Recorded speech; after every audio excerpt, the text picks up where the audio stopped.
Welcome, participants. We are so excited to have you here at the first plenary session of the summit.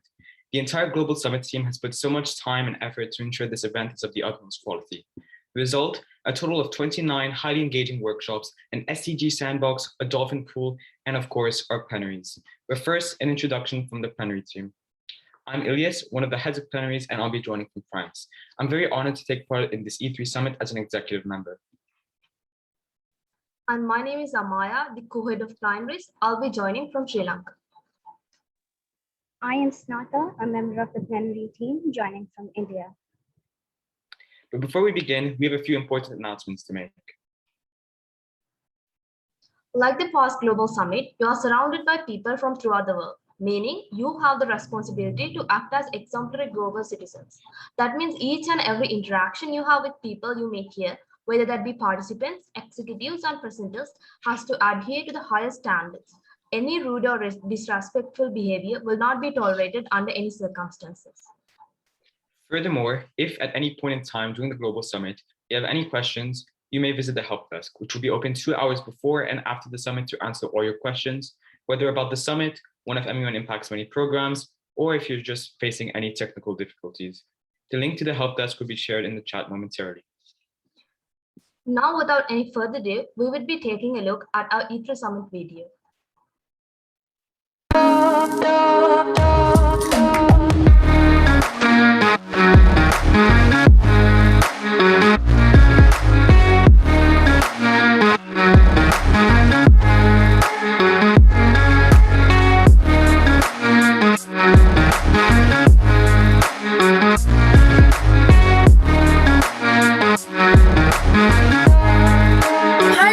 And welcome to MUN Impact's E3 Summit. Over the course of this weekend, you're going to have the once-in-a-lifetime opportunity to hear from youth champions of the SDGs, professional experts in their fields, UN speakers, and other esteemed guests from international organizations that are working so hard to achieve the SDGs in our world today. That's why I encourage each and every one of you to not just listen passively to these workshops and sessions, but to think actively about how you can use this experience as inspiration for taking action on the SDGs that you care about in your own communities. Thank you so much, and I hope you enjoy this summit. Through dolphin pool sessions and SDG sandboxes, our participants will strengthen the Hope for the Future component by once again working on their very own action projects for the SDGs and receiving feedback from our experts. We hope you have fun during the summit and that listening to the stories of fellow students and change makers will make you inspired to create action for the SDGs in your own community. Hello and welcome to the MUN Impact E3 Summit. My name is Ananya Balakrishnan. I am one of the Co-Secretaries General, and I'm so excited to have you here with us today. Workshops, plenaries, forums, sandboxes, dolphin pools, social hours. So much is lined up for you all in the next 3 days. Are you ready for the action? Let the summit begin.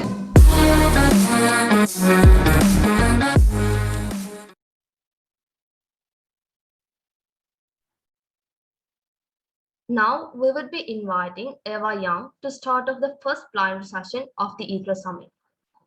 Eva is a producer, singer, songwriter, entertainer, and an entrepreneur.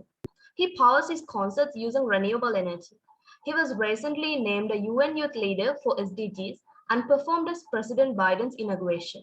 Eva is currently working on a global goals album labeled Project 17, in collaboration with some of the Earth's most prominent artists to create one song for each of the 17 Sustainable Development Goals. First of all, let's take a look at Project 17 by Eva Young before letting Eva to take the floor himself.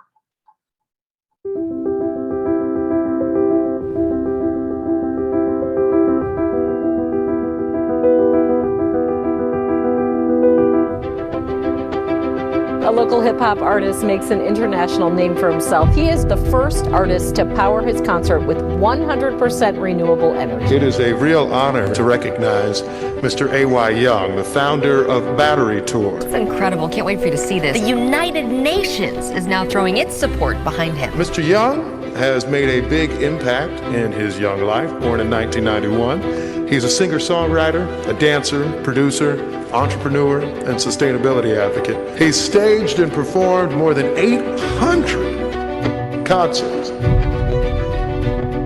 He was named by the United Nations recently as one of 17 youth world leaders of the world, the only individual selected for that honor from the United States.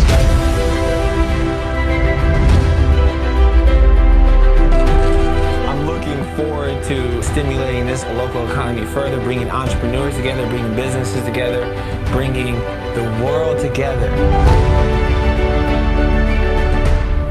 so we can make some change. Yeah. A lot of people don't know there's over 1 billion people who lack access to energy. I'm AY with the Battery Tour, and we're here in Honduras. It's beautiful. We send, develop, and deploy renewable energy to people around the world that need it. It's all about getting people access to electricity. Say the planet, we gon' say the planet. Everybody looking at me like I'm from another planet. We store energy in batteries and then use it to do a concert. Solar power, witness.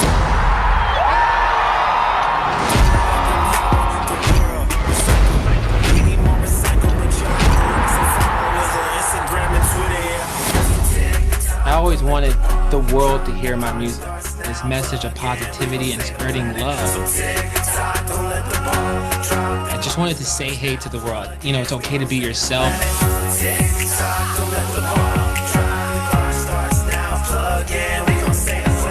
So I'm really here to help just push that message and get the world plugged in to renewable energy.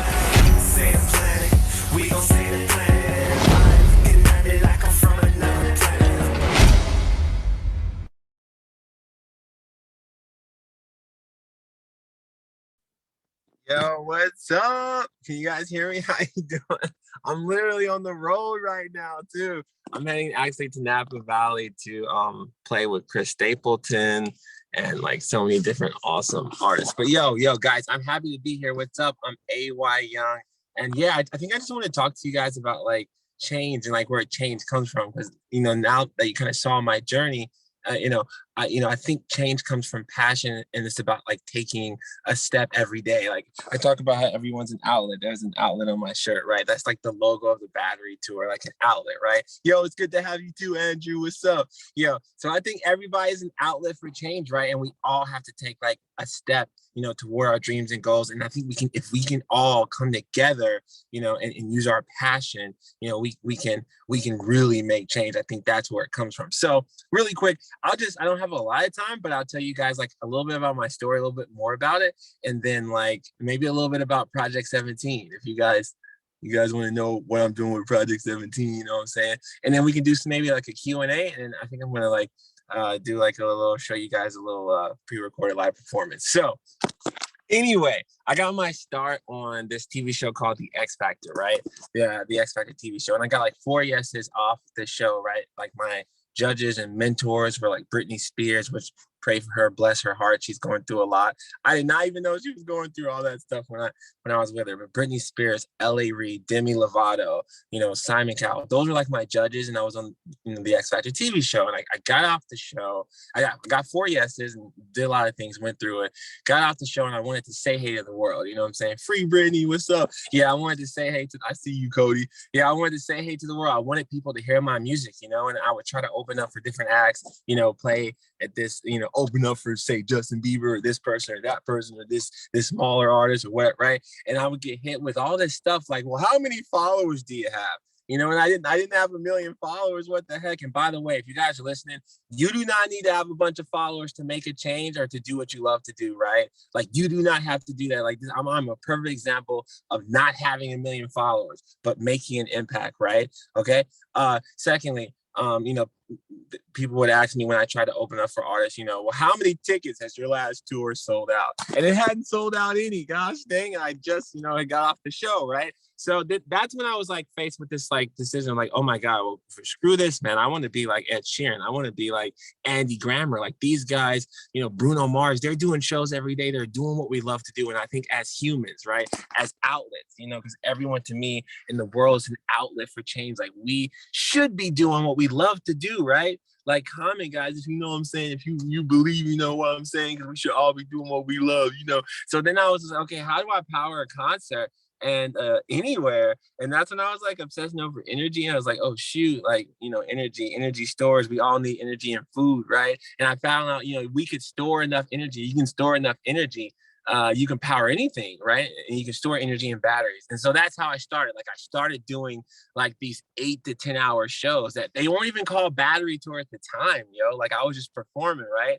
And I'll tell you the story of how the whole outlet thing happened. So like people would donate. They'd be like, oh man, here's $5, bro. Like, we love the show. And like before that, I there's a day, I'm performing. I used to perform, 8 to 10 hours. And I did that because, I would look at like Wendy's and McDonald's and those places, right? And if you work there, you have to work a 4-hour shift, like minimum. Otherwise, dude, you're fired. You can't just go to McDonald's and work 30 minutes and be like, oh, peace out. 4 hours minimum. So for me, 8 hours was like full time, right? Like that's professional, and that's how much work and time I put into this. So there was a time that I'm performing, I'm AY, doing say hey or say whatever, and I'm looking back and I see batteries. I'm like, and this is the battery tour.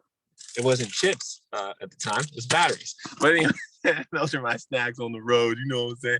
But anyway, so that's how the name Battery Tour is formed. And then people would donate like, yo, here's $5, bro. Here's $10. We're your outlets. We power the tour.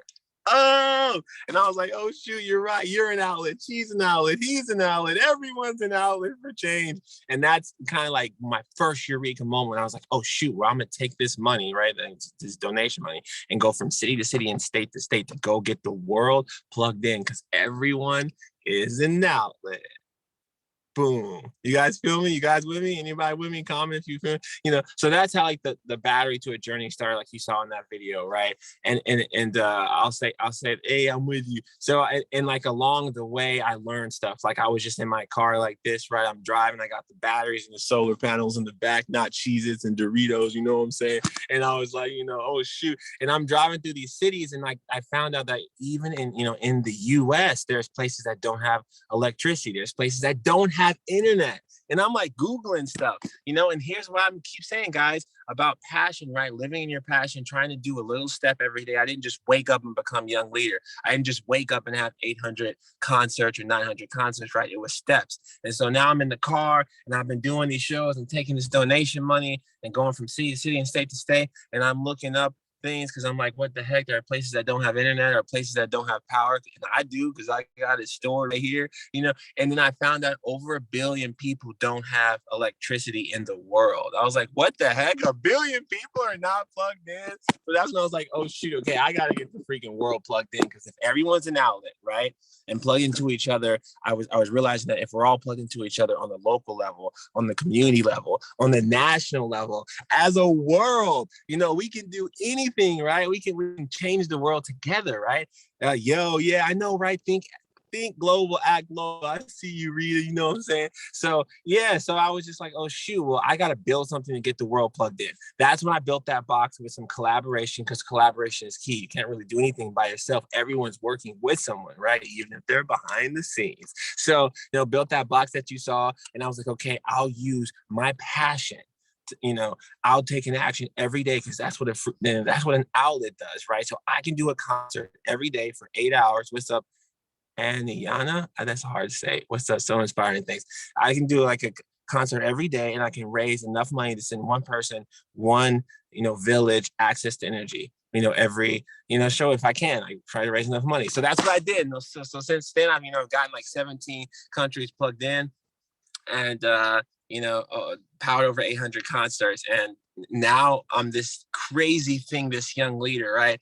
And I want to tell you guys a little bit about Project 17. So if you guys are still here, give me like an electrical plug, give me a battery or something, give me a thumbs up, tell me you're here. And if you want to hear a little bit about Project 17, do you? Yes, yes, no, yes, thumbs up. What's up, bro? Oh, I do it. Yeah, yes. Woo, these comments are rolling. Okay, guys, I'm on my phone. This is very difficult.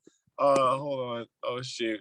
All right, let's see if I can share it. Screen.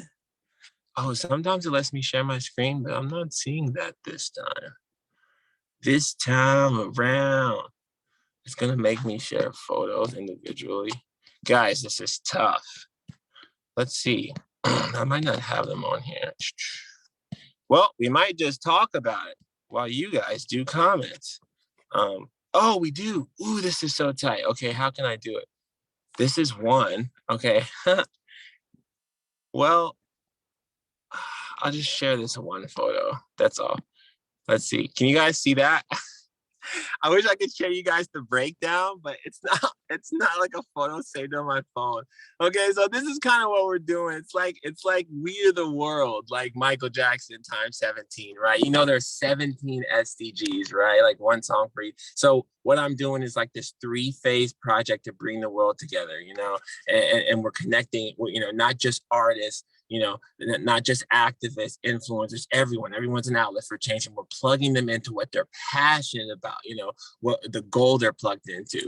There's a slide that you don't see that is because this is a photo and I'm trying to like find stuff, but like it shows like how everyone's an outlet, whether you're a company, whether you're an organization, whether you're a charity, whether you're a nonprofit, an influencer, right? I believe everyone in the world is an outlet for change, right? And so we ask everyone to do 2 things, the same 2 things that I've been doing for 10 years, right? Power the tour, support the change, supporting change, right? And the second thing is taking one action. Like we all should take an action, right?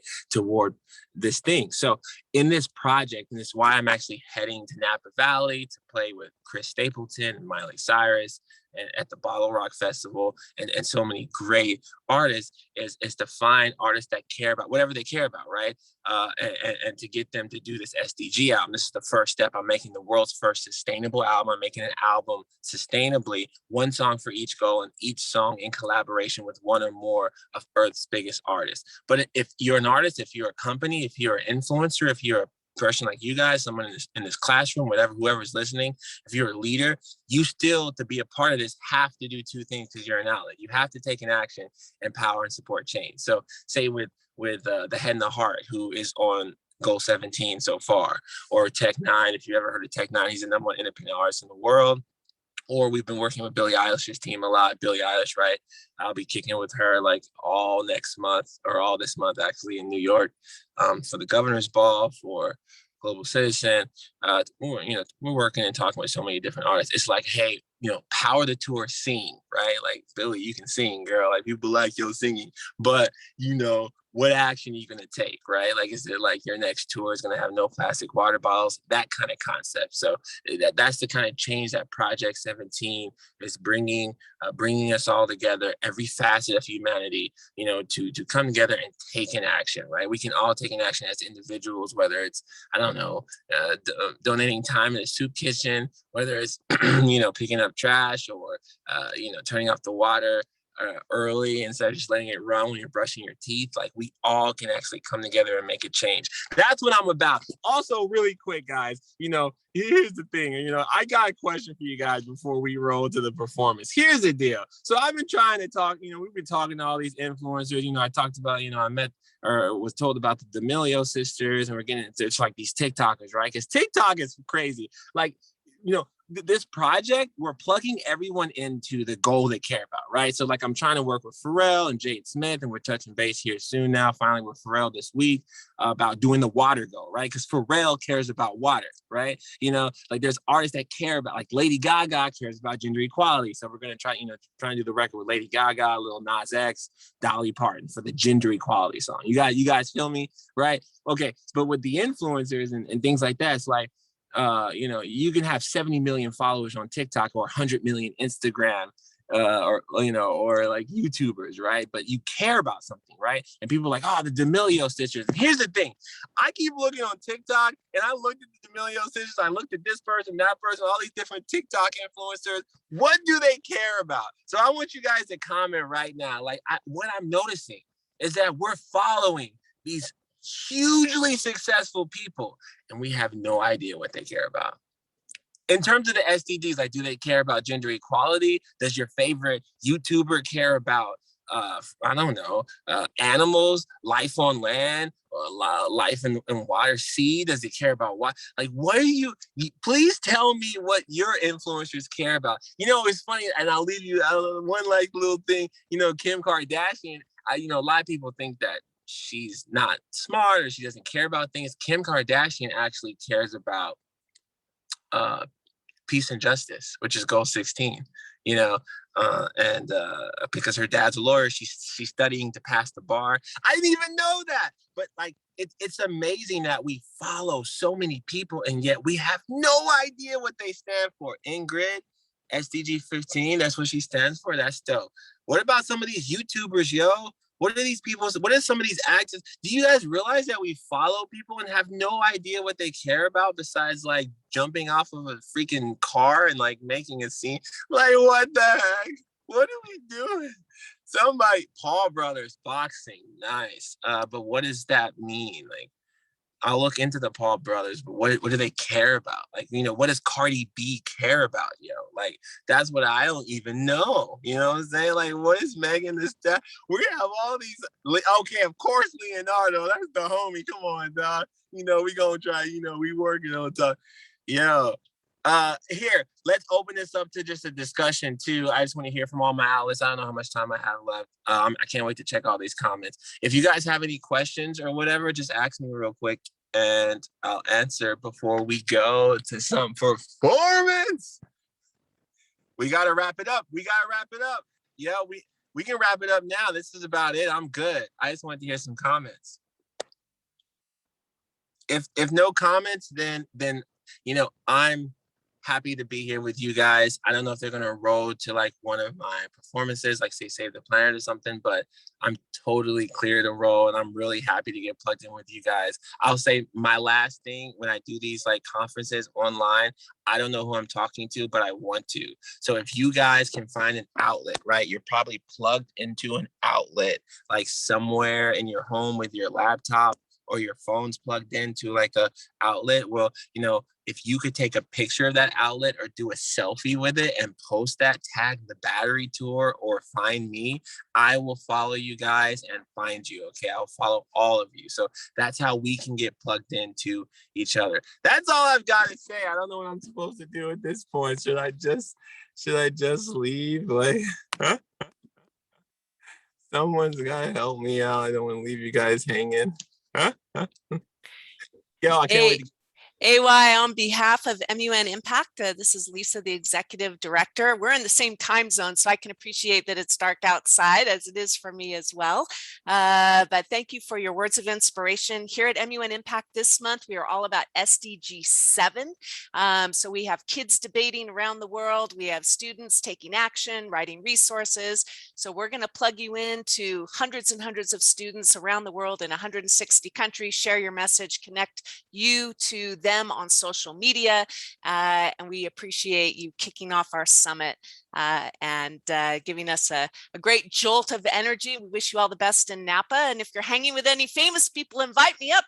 I'm like an hour away, so thank you so much, AY Young. I have tickets, passes if you want. I have like 3 that I have no idea what to do with, so if you want them, they're yours. Okay, guys, we have the offer. Thank you so much, guys. Let's give it up for AY Young. Awesome. Hey.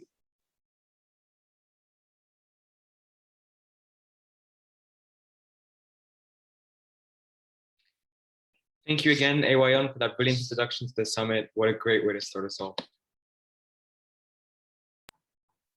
We have a multitude of activities planned for you today, and we hope that you are as excited as we are about kickstarting this summit.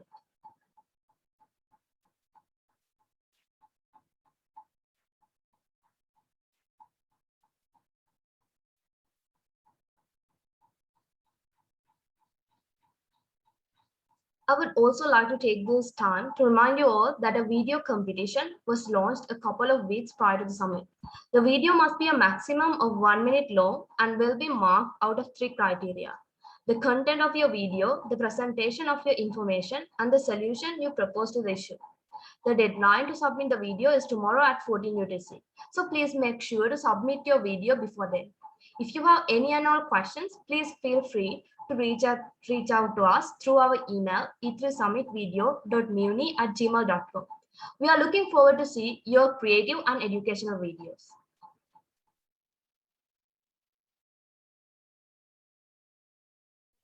Additionally, winners will get MUN Impact merch, so we highly encourage you to participate. Another competition we're launching is the gardening competition. Your challenge planting literally anything. Whether it's a lentil, bean, or even a blueberry, tag us using the hashtag E3Gardening and you'll receive a shout out on the last day of the summit. Happy gardening!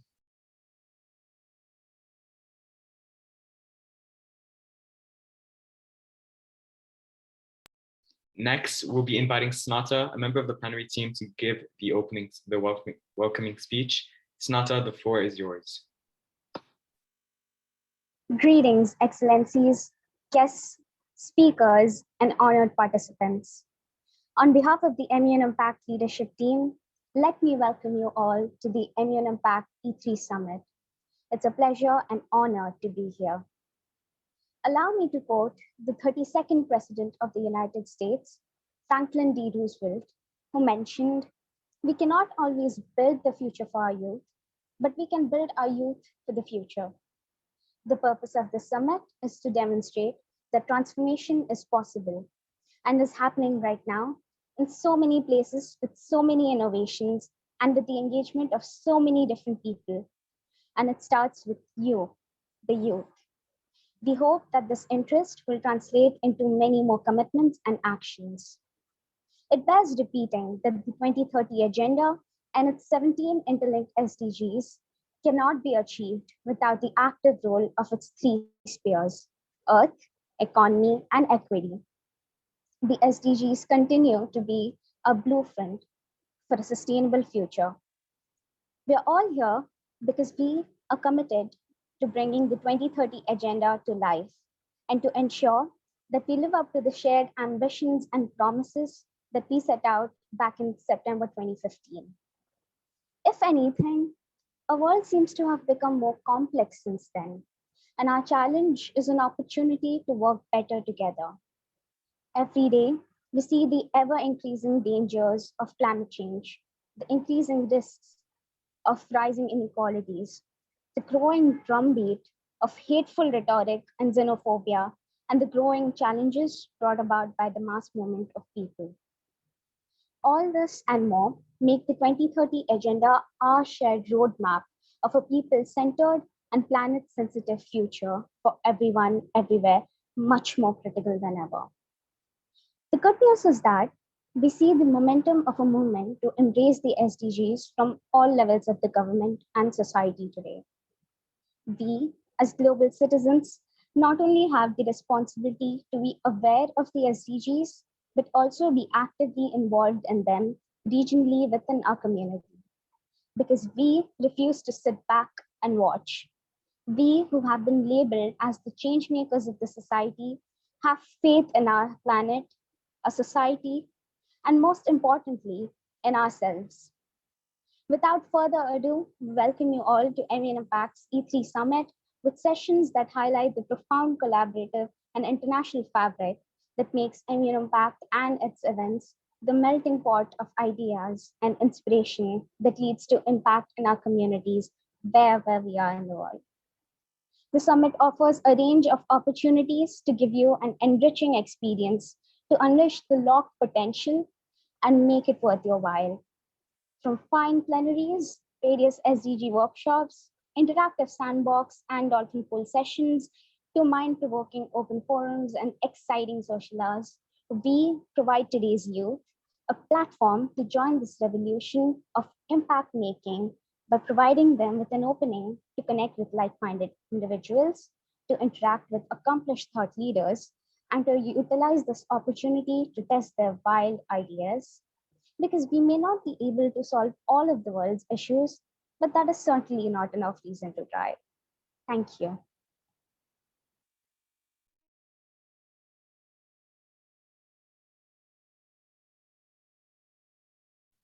Thank you, Snata, for that impassioned speech. I truly hope the participants feel as inspired as I do.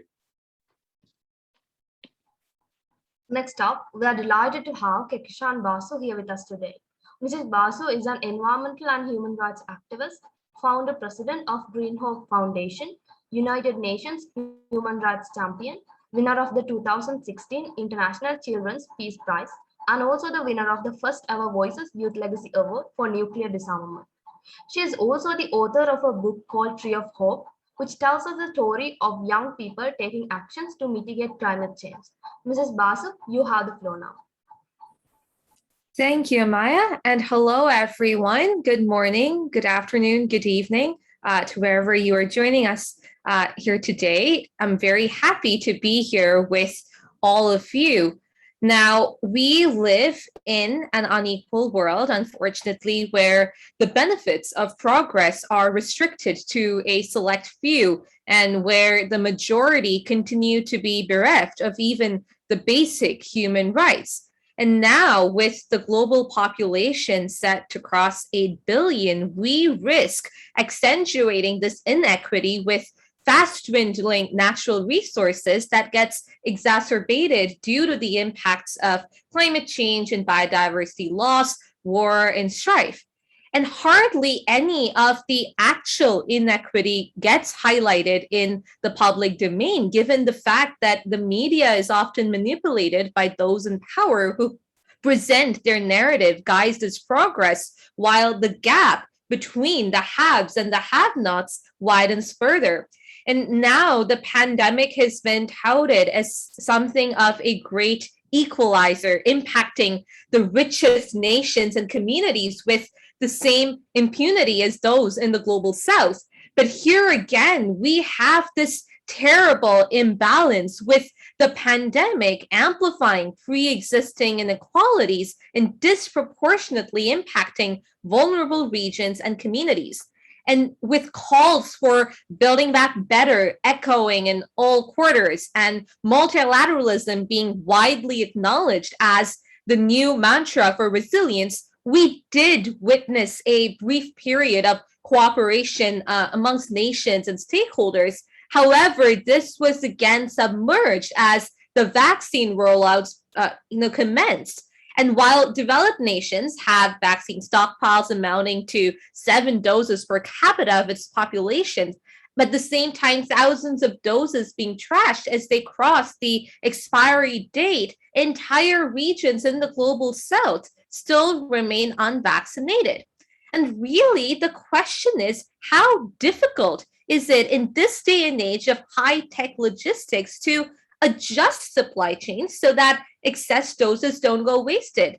And even more gross is the splurge by the super rich on space travel, with one billionaire trying to outdo the other. And that's fawned upon by the Western media as millions die of hunger, disease, and deprivation.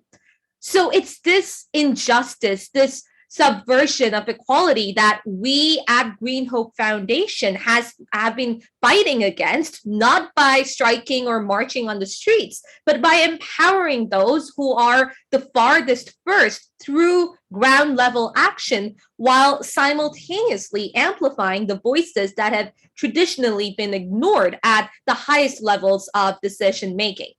So Green Hope Foundation is a global social innovation enterprise that I founded when I was 12 years old to ensure that children and young people, but specifically our youngest members of society and our most vulnerable, have a platform of learning in action. We currently work across 25 countries and have impacted over 225,000 people. And by providing a platform of learning in ground level action, we seek to create a just, equitable, and sustainable future for all. And we use education for sustainable development as a transformative tool to engage and educate young people and all sectors of society to create empathetic, responsible global citizens worldwide.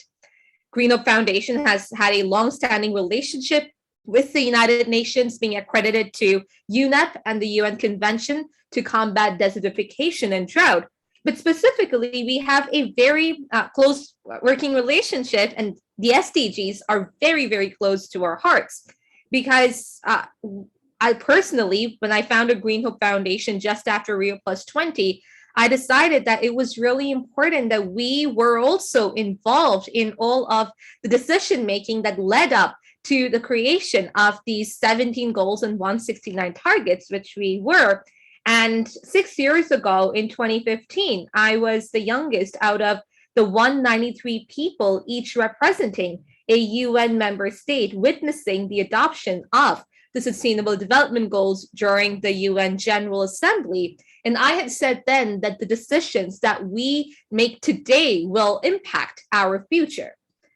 Now, that is why at Green Hope Foundation, our main goal is to localize the SDGs, bringing together the 5 Ps of sustainable development, prosperity of people and our planet through partnerships, thereby creating peaceful, just, inclusive, and resilient societies. And what we realized is that the work that we started in 2012 was directly linked to these goals. So all we had to do now was connect them. To address Goal 1, Green Hope Foundation works globally to reduce poverty, which is exacerbated in areas, as we know, affected most by climate change, biodiversity loss, and war through our relief campaigns in the world's most marginalized communities. In a bid to tackle global hunger throughout the year, Green Hope team members from different countries contribute to food security practices in climate smart ways. In Bangladesh, for example, we are providing training on sustainable agriculture, along with providing organic seeds to COVID-affected and climate disaster-affected communities to end hunger, and are transforming the women into poultry farming entrepreneurs through livestock distribution, where they use 40% of the produce for their own consumption, directly improving health, and the rest is sold to sustain their livelihoods. And these rural women leaders, created through the establishment of a local circular bioeconomy, are now sending their children to school instead of being forced to sell their daughters into child marriage, and have transformed into decision makers that was previously unheard of in their society. To promote good health and well-being, Goal 3, Green Hope Foundation members participate in health awareness campaigns, such as those to combat diabetes, breast cancer, and to show our solidarity, we also run for causes such as the Terry Fox Run and the Dubai Marathon. We promote sustainable farming, eating organic produce, and during this pandemic, our Grow Your Own Food campaign, led by our children's board, has gone global, where they're reducing their carbon footprint by cutting down on emissions that come from transportation and agriculture. They're also able to create a mini circular bioeconomy within their homes and enact climate justice. And even better, all of them are making their own compost. So they're able to eat locally grown, seasonal, organic, and healthy food that contributes to climate change mitigation. Our work on Goal 4 is, of course, through education for sustainable development and through our sustainability academies, which are tailor-made workshops and conferences that promote capacity building and teach participants how to localize the SDGs and ensure justice and take actions in their own zones of influence. We've conducted over 500 academies worldwide across our 25 countries. And since most of the children we work with don't have access to formal education or know English, or sometimes even don't know how to read and write, we use creative modes of communication like music, art, dance, drama, sport, eco-fashion, and writing, which really help them to express their ideas and bringing about change. And that also includes the book that I wrote when I was 11, Tree of Hope, that Maya talked about earlier. Sports, I did speak about it, but it's a wonderful way of capacity building, localizing the SDGs. And our Sports for SDGs football and kickball tournament that actually the first one just finished yesterday. We've had a lot more before the pandemic, but this was our first post-pandemic one. And it engaged the youth of the community in learning about the SDGs, with the teams playing for gender equality, responsible consumption and production, life on land, and peace, justice, and strong institutions.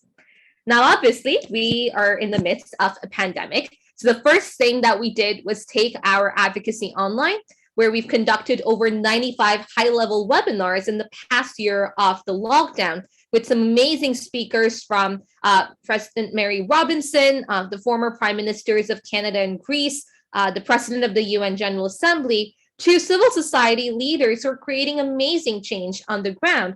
And we've continued our sustainability academies, engaging with children from India to the Democratic Republic of the Congo, both of which have severely been affected by COVID as well.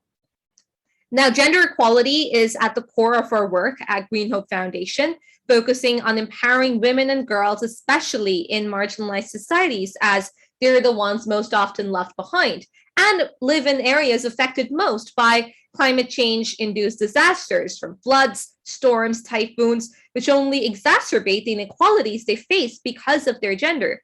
So we work on clean water and sanitation, skills building through education, sustainable finance, sustainable fishing, and conduct workshops on how they can protect themselves and their children from sexual assault.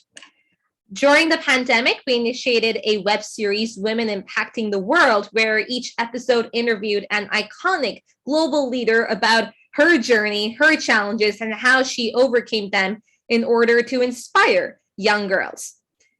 At all of our Green Hope Foundation's workshops and advocacy events, we urge youth to conserve water, especially potable fresh water, and develop clean toilet habits, mainly in rural areas. At our workshops for rural youth in Kenya, we distributed biodegradable water containers for storing water so that the children, especially the girls, did not have to miss school to bring water for their families, sometimes trekking half a day to get it. During the pandemic in LDCs, Green Hope Foundation has been tirelessly working to distribute sanitation kits.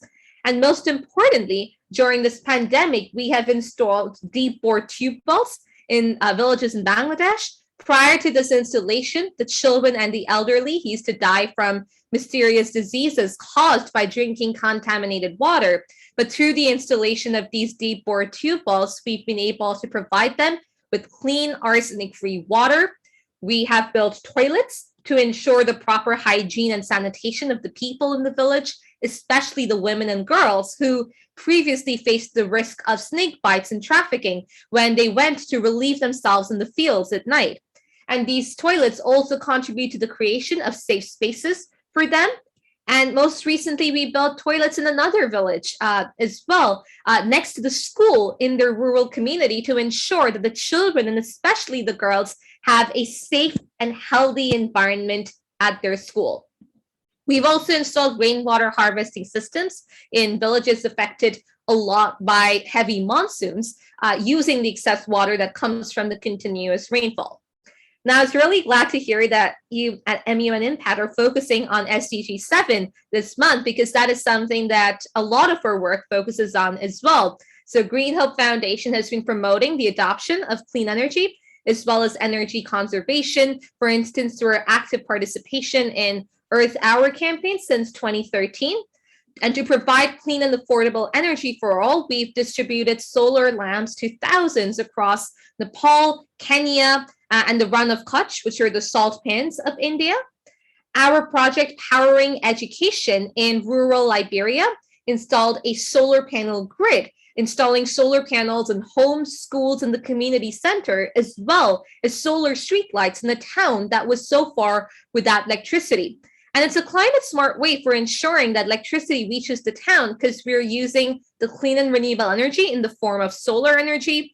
This provides girls safe spaces where they can actually go to school in the evenings, where we are training them on computer literacy and empowering them to become economically independent, and thus breaking them away from the vicious cycle of abuse, drugs, and crime. And their upliftment is lifting their entire town out of poverty. And similarly, we've installed solar streetlights in the villages of Bangladesh as well, for safety of women and girls, as well as solar panels in the homes and schools so that we can power education through clean energy. We have most recently installed our mobile libraries, which are solar powered and a wonderful way of bringing the education to the children and youth of the villages who had missed out on going to school for a year and a half since the pandemic started. Most of the girls in these villages had also been forced to drop out of school permanently, so we decided to bring the library to them and even have reading corners where our members help the children out with their reading and writing. As I also mentioned, these are solar powered, so we are able to help people in planet in both ways. So this is in Bangladesh, and this is our mobile library in Western India. We have also distributed solar cookers to women in Western India.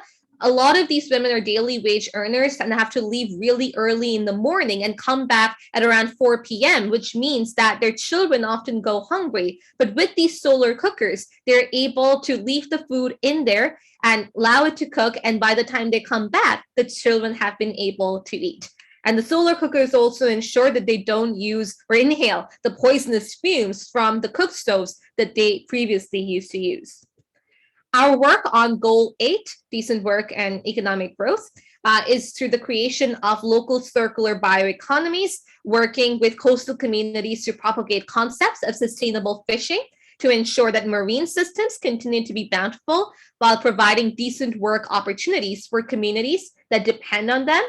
And most recently, through our programs on skills-based education, we have distributed sewing machines to women in rural communities and started our first sewing school. So this is our way of ensuring that women are able to become economically self-reliant and are able to contribute to the creation of a gender-smart circular economy.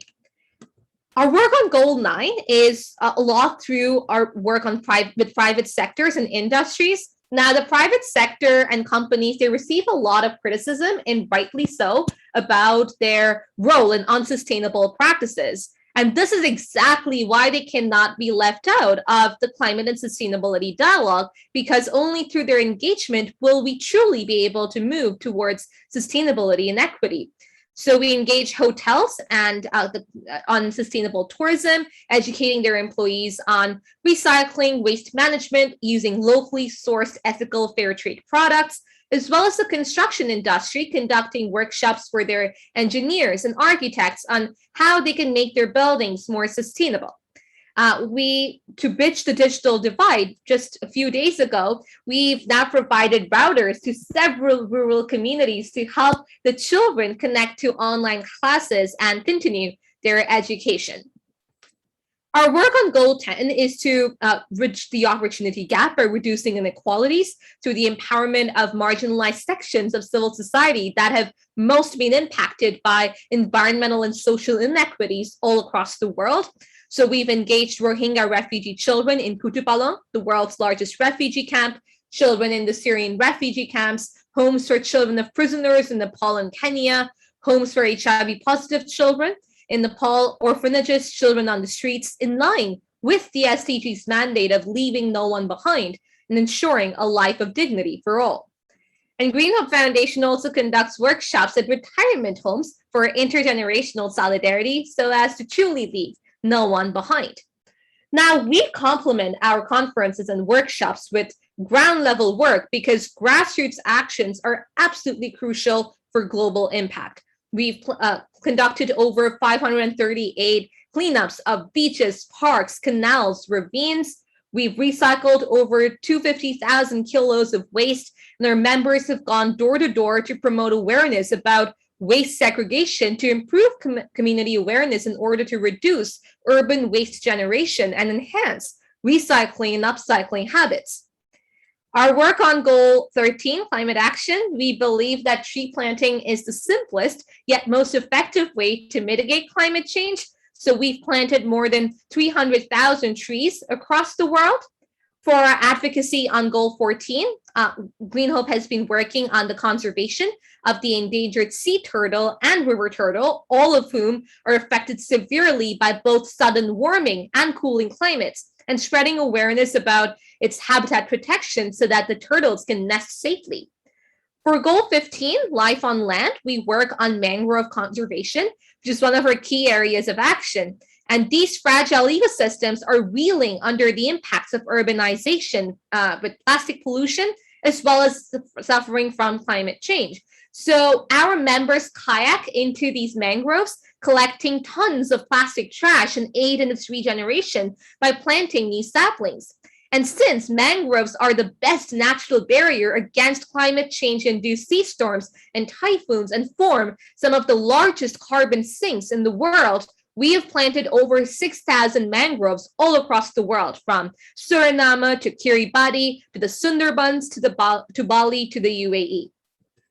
Green Hope Foundation also works on peace and disarmament education, Goal 16, so people are aware of how the destruction caused by climate change and biodiversity loss, as well as nuclear weapons, threatens global peace. And once they know about this, they can take action. We do this by getting our voices heard at the highest levels of policymaking, including at the United Nations, and including engaging in the International Day of Peace student dialogues with the UN Secretary General. And we conduct peace education campaigns through song and debate. That's our peace song right there. And through our We Want Bucks, Not Nukes campaign. And we also use music and art to teach children about the importance of peace and nuclear disarmament. Now, we feel that Goal 17 is extremely important because it focuses on global partnerships for development, and we need to all join hands to create a sustainable world. So we engage with all sections of civil society through our partnerships in multiple countries with both government as well as private sector. We have partnered with school boards across the world, including the Toronto District School Board here in my country, Canada, as well as Dubai's Education Board, to provide sustainability education to children and youth. And we are also partnered with Jane Goodall's Roots and Shoots, Wangari Maathai's Green Belt Movement. We have a club at the University of Toronto, and we are partnered with the National Youth Parliament of Suriname. So basically, through all of our actions, our mission is to create a life of dignity for all. And these 17 goals are this framework of action for rebuilding better. And that is why Green Hope Foundation works to localize the SDGs and creating a bottom-up grassroots movement where no one is left behind. And especially now in a world where inequity has its tentacles in all aspects of our lives.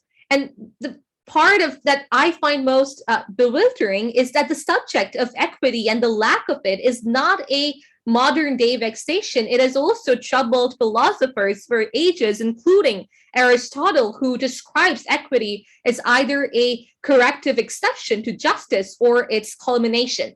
So right now, we need to look at this monstrosity and view it as the Hydra. And just like the Hydra, we need to address the problem right at its roots so that we are truly able to bring about change and, addressing its complexity and its intersectionalities. We need to create this new awakening. And I do believe that our generation has to take the onus and show the way forward. And the route to this goal must be built on the foundations of education. Providing equitable access to education must be the first objective, because at the end of the day, education is the only elixir to this myopia and this subversion of the human psyche that refuses to acknowledge this problem for what it is. Education will lead to that new awareness, one that will remove the archaic mindsets and put due emphasis on the need for equality. And only then will we be outraged when billionaires talk about space tourism at a time when millions are perishing for lack of oxygen. As Benjamin Franklin famously stated, justice will not be served until those who are unaffected are as outraged as those who are. So it is time for us to adopt this culture of empathy, compassion, and kindness so that together we can move towards a sustainable and equitable world for all. Thank you. Mrs. Basu, we have a few questions for you in the chat. Would you be comfortable with answering them? Yes, absolutely. Okay, so we have the question from Tasbin. He's asking, ma'am, my question is, what part of India are they working? What is the main problem they think in Bangladesh related to goals?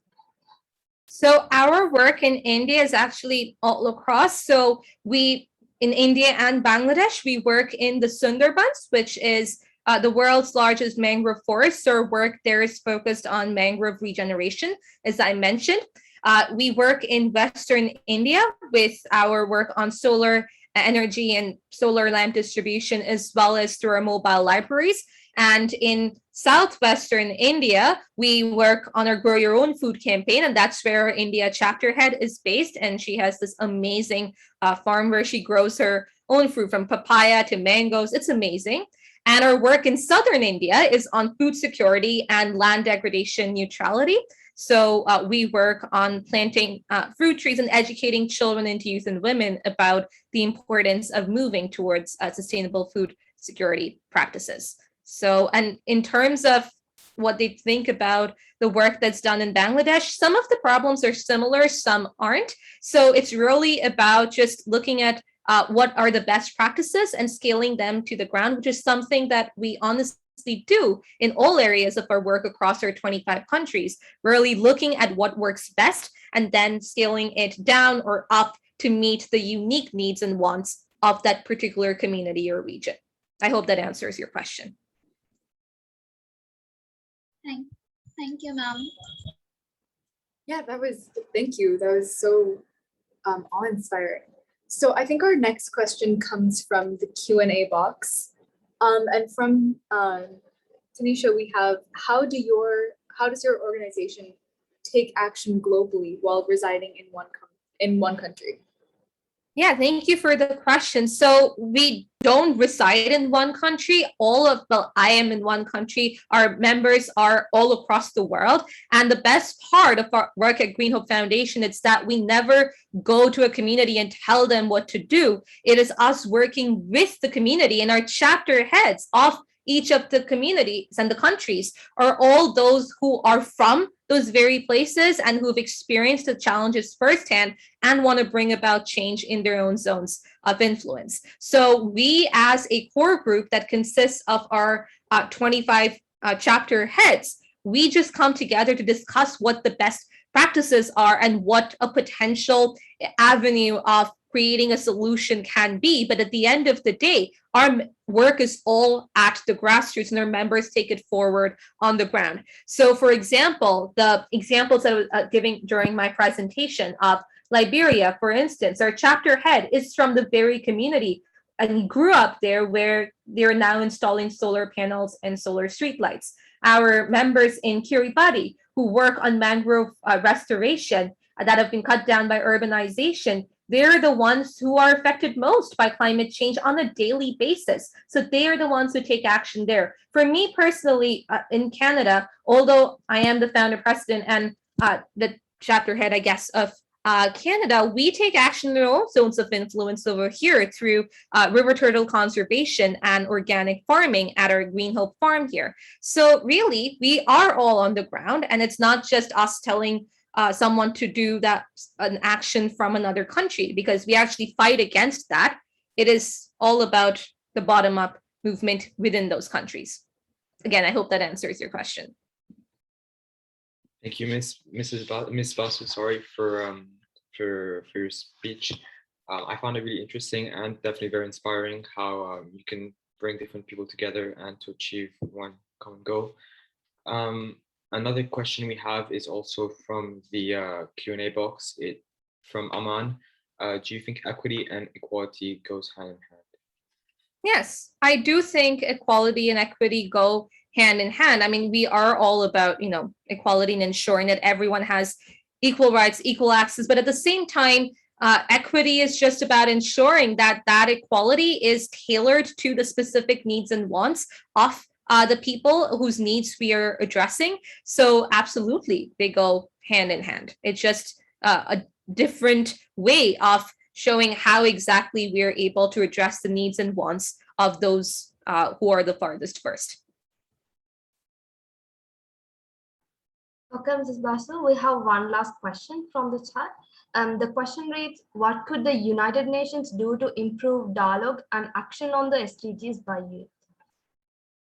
I think that, and speaking as someone who has had a very long relationship with the UN, this is 10 years right now for me. I think that the UN can work to ensure that the voices of those who are affected most by the challenges that the SDGs seek to address, they are heard, and that it's not just a tokenistic engagement of young people, but actual meaningful engagement that looks at and helps to address the challenges and problems that young people face on the ground. And at the same time, not just looking at youth as a homogenous entity where all of us face the same challenges, but recognizing that we are different. We are united in our diversity, sure, but we have different challenges, and ergo we need different solutions on the ground. So I think moving away from that tokenization, which I think all institutions have to do, and actually moving towards holistic, meaningful engagement that bridges the gap between the top-down and the bottom-up processes to create a sustainable world. And I think it is definitely possible. Well, unfortunately, due to time constraints, we won't be able to answer the other questions. However, I think you should be able to reply to the questions on the actual Q&A chat. So if you'd like to do that, please do. But we will be moving on. So I'd just like to take this opportunity to remind you all that you have the opportunity to participate in our Earth Day Forum on the topic Youth Involvement in Achieving Net Zero through Advocacy and Direct Action at 14:30 UTC. You would also have the opportunity to communicate with our panelists Christian Schweizer, Julian Chicovella, Amy Wickham, and Tesneen Essop. The link to register for this amazing opportunity will be shared through the chat. And also, I'd just like to thank Ms. Basu once again for being here. Thank you so much for having me.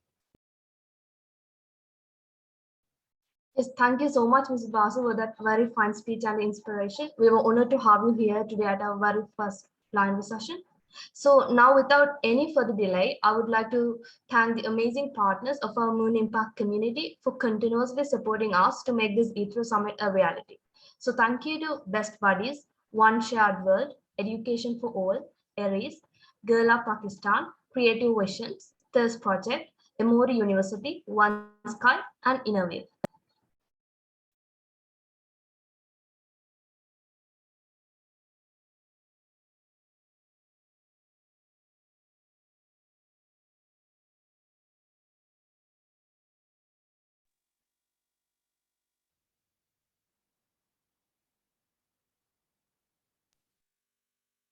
Additionally, as we move into the next stage of our organization's growth, we would like to inform you that MUN Impact is now launching a critical fundraising campaign to help us sustain the growth that grew out of the pandemic, so that we can continue building new programs and initiatives, and to ensure our adult staff can continue facilitating the amazing work we're doing.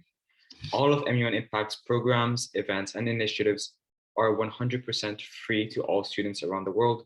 With your support, we can continue empowering generations of leaders in your region and around the world with the skills and experience required to go on to better the lives of those around them.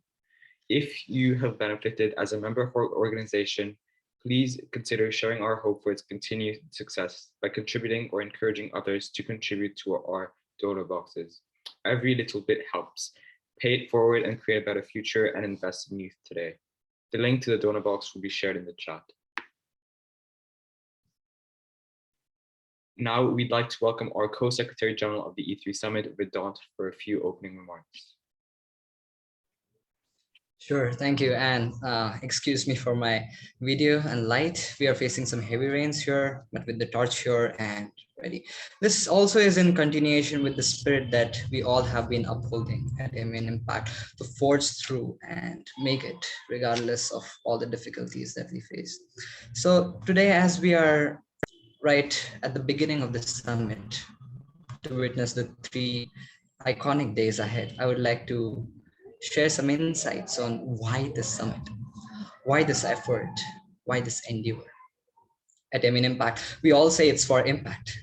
So I'd love to define what the impact meant as we forged through the last 2 to 3 months for this convention. Impact is to uplift someone from their current state of distress. Impact is to enlighten someone with an array of opportunities. Impact is to show the ray of hope and a roadmap to scale passion. So now there were two questions coming up: who and how. Firstly, who is that someone for whom we should plan this impact? So thinking from an ROI, return on investment perspective only here, we know that today's youth, especially students, have that enormous locked potential that can be unlocked. If unlocked, can create that chain reaction of unlocking further and creating further impact. So youth. And now the more profound question, how? Directing this potential that youth has and the tremendous energy towards a cause in itself is a massive way of doing so. And what cause or call to action could have been a better choice than the 17 global goals? Earth, economy, and equity, the teams covering almost all of them. So yes, then the preparations were full on to deliver this impact right to your doorstep, rather to your desktop. This vessel on a giant voyage sustained many struggles, different kinds of micro to macro, even a reschedule. But we all are here to deliver. We are here to deliver the real exposure to high-level advocacy and diplomacy. We are here to deliver an opportunity to connect with the larger real world and learn from thought leaders. We are here to deliver a safe space to try and test your innovative ideas by having feedback on them by directors and thought leaders on how to make them a reality. On the other hand, one of the most important things that I feel a student needs when exploring new paths and enchanting roads is to hear from those who are experienced people who have had tread those stepping stones prior. It's often a tedious job to figure out these people who can share their invaluable escapades and adventures. Today, this opportunity is right in front of you. These 3 days are the chance to learn from those who have accomplished some action and impact, from those who have made an impression on thousands and helped raise hope. And the ability to impact is not restricted by age. You'll witness the energies and recounts of actions of students right from middle school to panelists having several decades of experience in their fields of environment, just like Kekishin and AY. Here are the 40 plus workshops for open forums, social hours and help desk, actually networking hubs, and sandbox dolphin pools, all trying to open new doors of opportunities for every year. But the gist of saying all this is to stress enough that the benefits that you derive from here are directly proportional to the quantity and quality of your own involvement in the summit. The more you imbibe, reflect, and share, the more impact you will deliver. The past two global summits changed my trajectory personally. Now, while I, with huge team of ours at Immune Impact, make this E3 summit happen, what could please our eyes is seeing several other thousand students attending this summit get that head start on their ways to contribute and sustainability. We hope to see some students leave from here with a sparkling idea to solve a problem in their daily life, while some participants ending up networking with you and thought leaders. Someone getting involved with fantastic work of our partner organizations, while some participants having a better understanding of a global issue. We hope to make this happen and consider truly having delivered that impact, which is our driving force behind every minute of effort put into making this happen. I implore each one of you to get involved in these experiences, to think and work for a better world with this like-minded community we have brought in for you. Let's look forward to soothing the earth, blooming the economy, and proliferating the equity all around. Thank you. Thank you, Varun, for that amazing opening remarks. And with that, this concludes today's plenary session. We would like to once again thank our lovely speaker for their highly engaging and interesting speech. But however, before you leave, we would like to encourage you all to take the following test that will be shared in the chat promptly. The test is called a footprint calculator, and it aims to show you how many Earths it would take if everyone were to live and follow your own lifestyle. The quiz asks you a series of questions regarding your lifestyle, such as what kind of food you eat, your primary mode of transportation, in order to establish how many Earths it would take if the global population were to follow their own lifestyles. That being said, you may now head to your next workshops. We wish you a lovely day ahead and hope to see you again at the next session.